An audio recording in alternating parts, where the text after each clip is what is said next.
இன்று கூடும் நாடாளுமன்றம் கொள்கை பிரகடனம் தொடர்பான விவாதம். புதிய அரசியலமைப்பில் மாகாண சபை முறைமை நீக்கம். டில்வின் சில்வா அறிவிப்பு. மாகாண சபை முறைமை அகற்றப்படுவதை ஏற்க முடியாது. டில்வின் சில்வா கருத்துக்கு மனோ பதிலடி. கல்வி அமைச்சுக்கு முன்பாக பதற்றம். காவல்துறை பரிசோதகரும் 2 கான்ஸ்டபிள்களும் காயம். தேசிய மக்கள் சக்தி இடதுசாரி கொள்கைகளில் இருந்து விலகிய ஒரே கட்சியே. அரசியல் செயற்பாட்டாளர் ராஜ்குமார் ரஜீவ்காந்த். உள்ளூராட்சி தேர்தல் உயர்தர பரீட்சை முடிந்த பின்னர் அறிவிப்பு. ஷேக் ஹசீனா ஆட்சியில் ஆண்டுக்கு $16 பில்லியன் திருடப்பட்டது. பங்களாதேஷ் அரசு குற்றச்சாட்டு. உக்ரைனுக்கு எதிரான போர்க்களத்தில் யாழ் இளைஞர்கள். ரகசிய தூதரகம் முற்றிலும் மறுப்பு. நாடாளுமன்றம் இன்று முதல் டிசம்பர் 6 வரை கூடவுள்ளது. ஜனாதிபதி அனுரகுமார் திசாநாயக்கவினால் நாடாளுமன்றத்தில் முன்வைக்கப்பட்ட அரசாங்கத்தின் கொள்கை பிரகடனம் தொடர்பான பிரேரணைகள் நாடாளுமன்றத்தில் இன்றைய தினம் சமர்ப்பிக்கப்படவுள்ளன. அதன்படி இன்று காலை 9:30 மணி முதல் மாலை 5:30 மணி வரை இது தொடர்பிலான விவாதம் நடைபெறவுள்ளது. இலங்கையில் நடைமுறையில் உள்ள அமைச்சரவையின் 13வது திருத்தச் சட்டத்தின் முன்மொழியப்பட்டுள்ள மாகாண சபை முறைமையை முடிவுக்கு கொண்டு வரவும் புதிய அரசமைப்பின் ஊடாக அனைத்தின மக்களும் சமமான உரிமைகள் கிடைப்பதை உறுதி செய்யவும் தேசிய மக்கள் சக்தி அரசு நடவடிக்கை எடுத்துள்ளது என்று மக்கள் விடுதலை முன்னணியின் பொதுச் செயலாளர் டில்வின் சில்வா தெரிவித்துள்ளார். 37 வருட காலமாக நடைமுறையில் உள்ள மாகாண சபை முறைமையால் நாட்டுக்கோ அல்லது தமிழ் மக்களுக்கோ எந்தவித பலனும் இதுவரையில் கிடைக்கவில்லை. மாறாக இலங்கையில் அனாவசியமான பிரச்சினைகளை தோற்றுவிக்கும் வகையிலான நிலைமையே காணப்படுகிறது. எனவே சிங்கள மக்களும் தமிழ் மக்களும் இடையில் பிரச்சினைகளை தோற்றுவிக்காத வகையில் அரசியல் ரீதியிலான தீர்வு திட்டத்தை எமது அரசு முன்வைக்கும் என்று அவர் தெரிவித்தார். மாகாண சபை என்பது நாம் ஏற்க மாட்டோம். ஆனால் இன்றைய மாகாண சபை முறைமை என்பது தமிழ் மக்களின் போராட்டங்களில் கிடைக்கப்பெற்றது. ஆகவே அதை நாம் எதிர்க்கவும் போவது இல்லை என ஜனாதிபதி அனுரகுமார் திசாநாயக்க கடந்த தேர்தல்களுக்கு முன் என்னிடம் நேரடியாக கூறியுள்ளார். பல தமிழ் தலைவர்களிடம் அவர் இந்த கருத்தை கூறியிருப்பதை நான் அறிவேன். இப்போது மாகாண சபையை அகற்றிவிட்டு அதுக்கு பதில் நாடு தழுவிய சம உரிமையை தருவோம் என தேசிய மக்கள் சக்தி தலைவர்கள் கூறுகின்றார்கள். சம உரிமை வருவது நல்லது. ஆனால் சம உரிமை என்பது வேறு, அதிகார பகிர்வு என்பது வேறு என்பதை அவர்கள் தெளிவுபடுத்திக் கொள்ள வேண்டும் என தமிழ் முற்போக்கு கூட்டணியின் தலைவர் மனோ கணேசன் தெரிவித்தார்.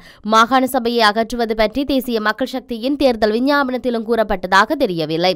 ஒருவேளை வடமாகாண மாவட்டங்களுக்கு தமிழ் மக்களின் வாக்குகள் பெரும்பான்மையாக கிடைத்துள்ளமையினால் மாகாண சபை என்பதை நாம் ஏற்க மாட்டோம் என்ற பழைய ஜேவிபியின் கொள்கை நிலைப்பாட்டை தமிழ் மக்கள் ஏற்றுக்கொண்டு அதை அகற்ற ஆணை தந்துள்ளார்கள் என தேசிய மக்கள் சக்தி நினைக்கிறதோ தெரியவில்லை என்றும் மனோ கணேசன் தெரிவித்துள்ளார். சம உரிமை வருவது நல்லது, ஆனால் சுலபமான காரியம் அல்ல. இன மத மொழி ரீதியான சம உரிமைகள் இந்த நாட்டில் உறுதிப்படுத்த இன்னும் நெடுந்தூரம் பயணிக்க வேண்டும். இங்கே இன்று அரசியலமைப்பிலேயே நாட்டின் மொழிகள் மதங்கள் மத்தியில் சம உரிமை உறுதிப்படுத்தப்படவில்லை. அரச மதமான பௌத்த மதத்துடன் பௌத்தர்கள் இந்த நாட்டின் அதிகார மையத்தில் இருக்கிறார்கள். மொழி தொடர்பில் சில பலவீனமான சட்டங்கள் ஆங்காங்கே இருந்தாலும் அவற்றை நடைமுறைப்படுத்த இந்த நாட்டின் அரச அதிகார வர்த்தகம் இடம் கொடுப்பதில்லை.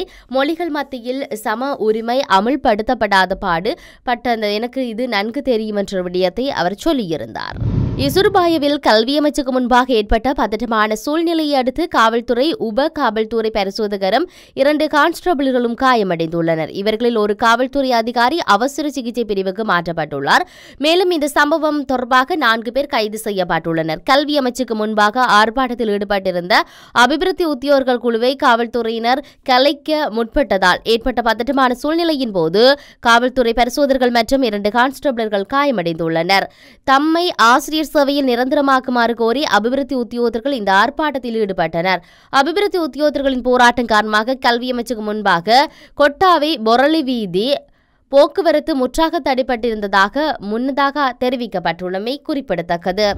தமிழ் அரசியல்வாதிகள் செய்த தவறினால் தான் பல விடயங்களை தமிழர்கள் இழந்து கொண்டிருப்பதாக மக்கள் போராட்ட முன்னணியின் நிறைவேற்றுக்குழு உறுப்பினர் அரசியல் செயற்பாட்டாளருமான ராஜ்குமார் ரஜீவ்காந்த் தெரிவித்தார். நினைவேந்தல் என்பது தமிழ் மக்களுக்கான உரிமை. அந்த உரிமை அப்படியே இருக்கிறது. அதை ஒரு கட்சியாகவும் சரி செயற்பாட்டாளராகவும் சரி நீண்ட காலமாக கூறிக்கொண்டே இருக்கின்றோம். தனியார் ஊடகம் ஒன்றுக்கு வழங்கிய செவ்வியிலேயே இந்த விடயத்தை குறிப்பிட்டிருந்தார்.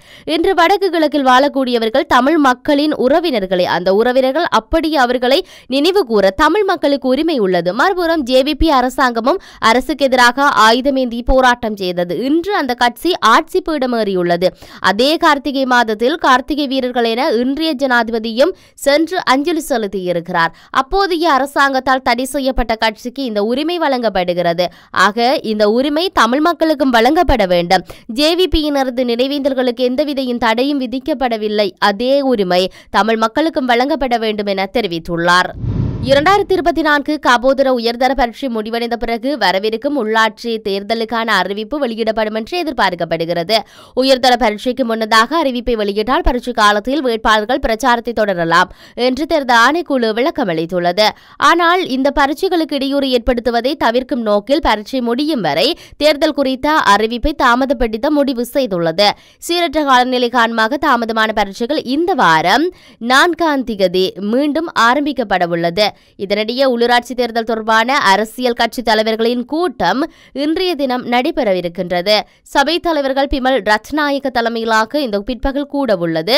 இதன்போது உள்ளூராட்சி தேர்தலுக்கான வேட்புமனுக்களை மீண்டும் சமர்ப்பிப்பது குறித்து இறுதி முடிவு எடுக்கப்படும் என எதிர்பார்க்கப்படுகிறது. வேட்பாளர்கள் கட்சி மாறியமை, சிலர் நாட்டை விட்டு வெளியேறியமை மற்றும் அரசியலிருந்து ஓய்வு பெற்றமை போன்ற பிரச்சினைகளால் முன்னர் சமர்ப்பிக்கப்பட்ட வேட்புமனுக்களை ரத்து செய்ய அரசியல் கட்சிகள் விருப்பம் தெரிவித்துள்ளன. பங்களாதேஷில் கடந்த ஆகஸ்ட் மாதம் பிரதமர் ஷேக் ஹசீனாவுக்கு எதிராக மாணவர்கள் போராட்டம் நடத்தினர். இதனைத் தொடர்ந்து பிரதமர் பதவியை ராஜினாமா செய்த ஷேக் ஹசீனா இந்தியாவில் தஞ்சமடைந்தார்.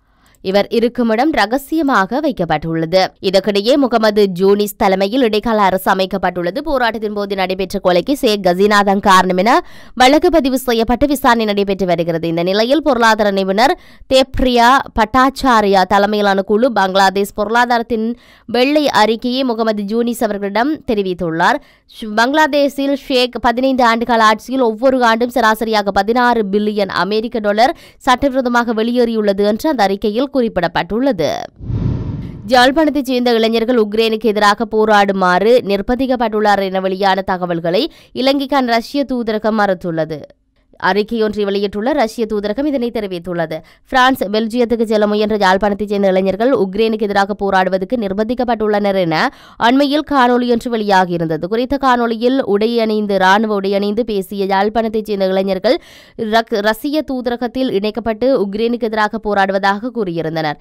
எனினும் இதனை முற்றிலும் மறுத்துள்ள ரஷ்ய தூதரகம் இவ்வாறான தகவல்கள் ஆதாரமற்றவை மற்றும் அடிப்படையற்றவை என கூறியுள்ளது. இவ்வாறாயினும் இந்த தகவல் குறித்து உன்னிப்பாக அவதானித்து வருகின்றோம். மேலும் இலங்கை ரஷ்யா இடையிலான பாரம்பரிய நட்புறவை சீர்குலைக்கும் நோக்கில் இந்த தகவல் வெளியிடப்பட்டுள்ளதாக அறிக்கையில் கூறப்பட்டுள்ளது. எங்கள் நாட்டுக்கு வருகை தரும் அனைத்து வெளிநாட்டவர்களையும் ரஷ்ய அதிகாரிகள் மதிக்கின்றனர். அவர்களின் தகுதிக்கு ஏற்ப வேலைவாய்ப்புகளை வழங்கவும் தயாராக உள்ளனர். மேலும் ரஷ்யாவில் தங்கியுள்ள இலங்கையர்கள் இது தொடர்பான விடயத்தினை மாஸ்கோவில் உள்ள ரஷ்யாவிற்கான இலங்கை தூதரகமே கையாளுகிறது. மேலும் மோசடியான முறையில் இலங்கையர்களை ரஷ்யாவுக்கு அனுப்பும் முகவர்கள் குறித்து தூதரகத்துக்கு எந்தவித தகவல்களும் கிடைக்கவில்லை. எனினும் இந்த விடயம் குறித்து இலங்கை அரசாங்கமிருந்து உதவிகள் கோரப்பட்டால் அதற்கு தேவையான உதவிகளை வழங்க தயாராக இருப்பதாக அந்த அறிக்கையில் மேலும் தெரிவிக்கப்பட்டுள்ளது.